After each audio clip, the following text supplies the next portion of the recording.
imagine that voice next to something as quiet and laconic and laid back as this is Super Snooper, the world's greatest detective, and winner of this year's Modesty Award.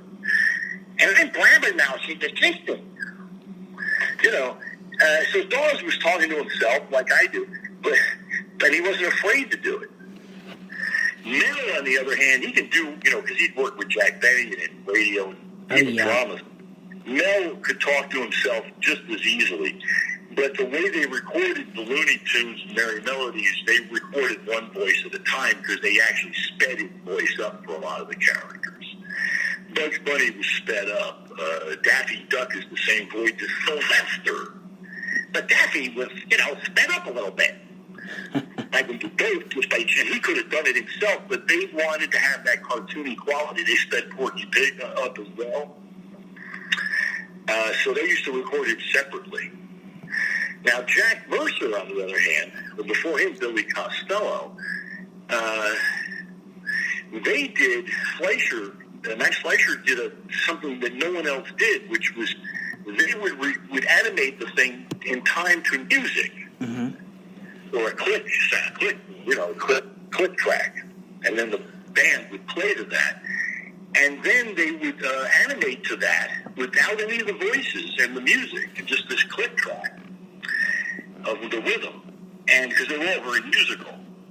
And then the band would be in there, and Jack Mercer and Nate Questel and the various actors would be there live in the room and watch the film.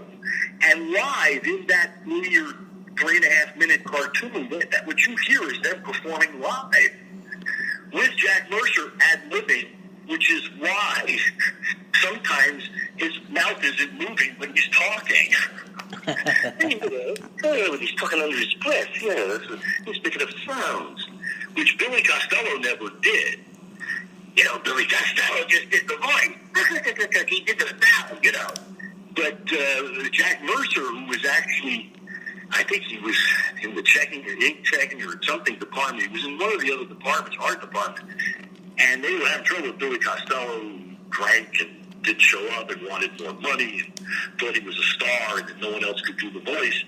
And suddenly one day somebody was walking by and heard Jack Mercer doing it and thought, this guy's great. But Mercer brought a different quality, a lighter, happier, smiley kind of a Popeye, which is not as quite as angry and violent as the Costello character. And the writers start to pick up on that. Again, the voice can sometimes and often does dictate the tone of the cartoon because the voice is the character. If Popeye is angry and ready to fight all the time, he's a little two-dimensional. And suddenly Jack Mercer comes in and brings this third dimension to him, which is that he can be sweet, and he can be kind, and he can smile, and he can tell jokes. Yeah. And he has this slighter quality where he talks under his breath. You know.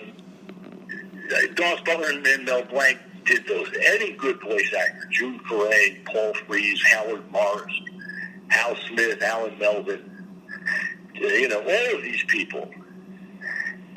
B. Benaderet. Most of these people came from radio, and they learned to be able to play double and triple parts. Mm-hmm. If you listen to any episode for like 20 years worth, from like 1939 or 38 until the mid-50s, I didn't realize it until I started listening to them more recently, but Alan Reed is in every episode of The Shadow. Often he's playing his driver, his chauffeur, Shrevey. Mm-hmm. Hey, you want I should drive you somewhere, Mr. Cranston? You want I should? That's Alan Reed. People don't realize it. It's 1938. You know, this is not 1961 and he's playing Fred Flintstone. This is a man that's well-versed in voice acting. And in a lot of the episodes, he's playing a judge and the sheriff, and he's playing the villain. Yeah. I hear that he's got 4 characters in the thing. Then I started listening to a bunch of Lone Rangers, and because I'm going to be doing some new Lone Rangers, and I've done a chapter already, based on some public domain work that was written by Frank Stryker, who wrote most of the radio shows. And it's the only story that's in public domain, so I thought, why not dramatize it?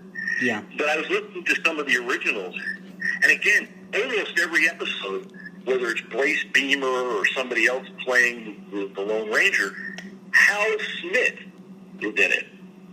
Hal Smith was Otis the Drunk on the Andy Griffith Show. Mm-hmm. He was many characters for Hanna-Barbera. Yeah. And there he is, playing the sheriff or doing a kind of a scratchy voice.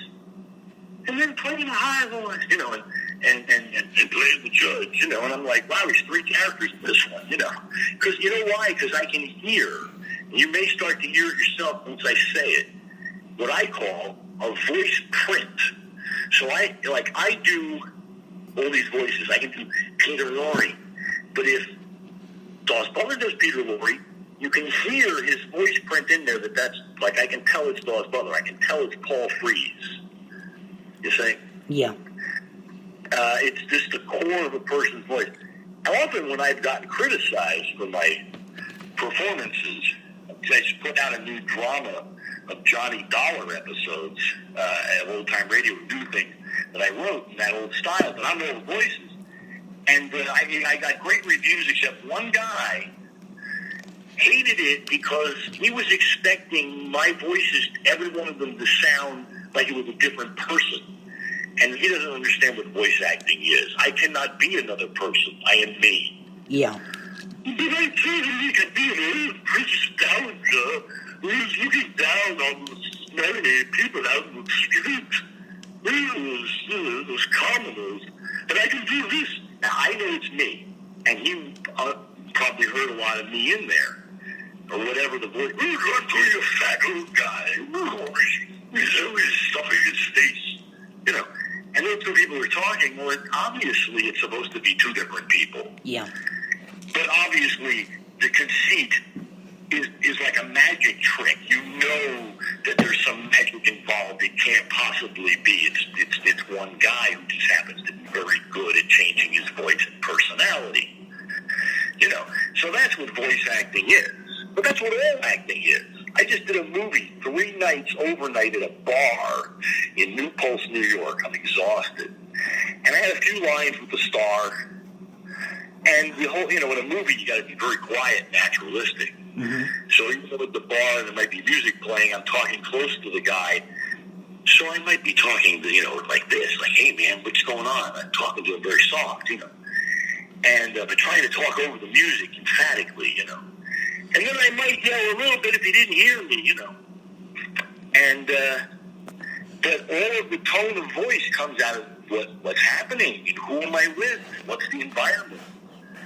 You know, I have to apply my voice acting to it. And even when I wasn't speaking, in moments where I was just in the background or I had silent moments in the story where the leads was talking or something else was happening and I'm watching, my voice acting training helps me move my body more effectively because I've learned to react to the moment. And sometimes I will react differently than is in the script or say something different or in a different way or add something or improvise an extra thing so that because it came out, sometimes the mistakes I leave in. Yeah. That's being free of fear. Well, you're really afraid. I'm afraid that a bus is going to drive through my window any second, which is impossible. But I'm afraid that, you know, a guy's going to come to my house with a machete and chop my head off, you know. I have those fears, and everybody has them. Somewhere in the back of your mind, there's a monster waiting for you, you know, somewhere. But the trick is to go, that's not real. Monsters are not real. They're not real. Yeah. So what are you afraid of? And then even though you stay afraid, you act like you're not afraid, and you get up and you do something, and afterwards you're like, damn, wow, that's good. I feel so much better when I'm working and doing it. So I do it anyway. Yeah. And the more I do, the more I get hired. Yeah, I do 3 interviews a week, and I enjoy doing interviews. You know, it gives me something to do, and I look forward to it. Keep doing it. Not only are you learning things, but you're providing a service as well. Because what you're doing is providing your own personality, your own likes and such, dislikes, whatever, and having a real conversation with someone that you're interested in that subject, rather than some corporate executive told you that there's a demographic that needs to be filled so we can sell ads. And so you got to talk about this. You can't talk about that. You got to talk about this. Which is, say, the problem with Howard Stern, who's deliberately outlandish to get audience and to rile people up. And he spent the entire time criticizing and making fun of everyone, including all of his guests. So if somebody goes on the show, it's because they know they're going to be ridiculed and made a fool of, but it's going to help their career because they're going to be seen or heard more than they would have. I choose a different route, which is I want to be seen by as many people want to see me, but only on my terms. Yeah. It's harder. It's much harder. Not really. It's the same. It's harder, but it's not harder. I have the freedom because I'm not chained, handcuffed by a society that has a limited creative view or limited imagination. So I have a wide view of life that could be anything, as long as it's good. Makes people happy. But on the other hand, there's instability, times when there's no money.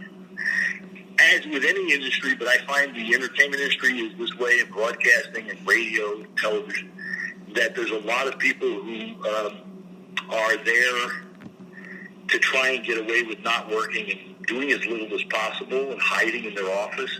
And if you're working, you're making them look bad or making them work when they don't want to. So you have to, when you're in the system, a lot of times you have to fight with the guy who doesn't want you to do anything because then he's got to work. Yeah. Yeah. So you got both sides of it. You got to choose what's best for you.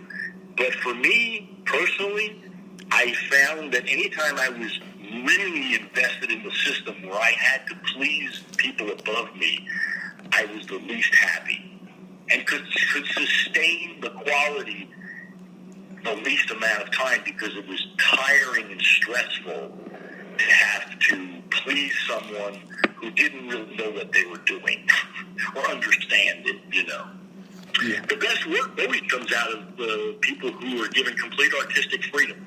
Yeah. You might have limited resources, limited money, limited time, but if you're allowed to use your creative resources to the best of your ability within that limitation, you're going to do your best work, So, and I find the voice actors today they're just because they came from the voice actors before them, are fantastic. The people on The Simpsons, all the things that are happening now, the stuff that happened in the 90s and early 2000s, and Pinky and the Brain, and all the stuff at Nickelodeon, and Ren and Stimpy, and on and on and on. Even in the things that I'm not a fan of, like the Japanese animation, the voice acting is amazing. Yeah. In games, too. I've done a few games and I'm not into them because they're usually too violent. I don't like violence. Cartoon funny violence is okay, but I don't like violence that actually is you're actually killing people, which is most video games for some reason. Yeah. And, so I shy away from them, but the people that do them, also do other things, particularly animation. That's some serious hard work. Yeah. It's hard work. It is. It's an action film, and you're doing these voices that then they are animating these things too. That have to be used in many different ways, different scenarios. It's a tremendous amount of work. Yeah. But as we've both said, if you enjoy it, it's worth it, It's... Exactly. And so, when I teach voice acting, I try to impress upon whoever I'm talking to, first and foremost, that